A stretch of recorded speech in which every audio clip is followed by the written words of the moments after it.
Bonjour, je suis Pascal Vinet, directeur général de l'Office national des forêts. Je retiens de cette matinée très intéressante un enjeu lié au bois énergie.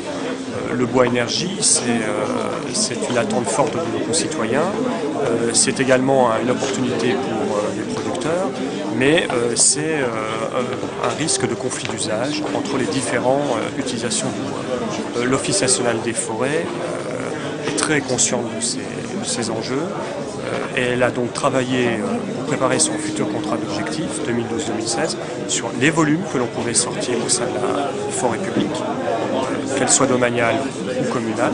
Nous avons fixé des chiffres. Nous avons également travaillé sur les questions d'usage. Nous faisons de notre priorité est le bois d'œuvre. Le bois énergie et le bois industrie, eh bien, c'est un coproduit du bois d'œuvre. Et c'est le bois d'œuvre qui paie l'exploitation, les investissements.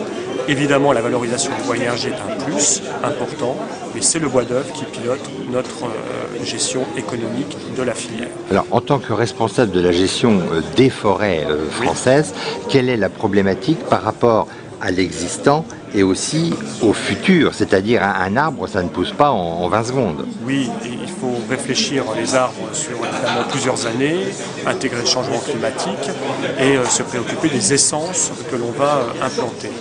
Aujourd'hui, la forêt française est essentiellement feuillue. Se pose donc la question de savoir si on augmente ou non la part des résineux dans les prochaines années.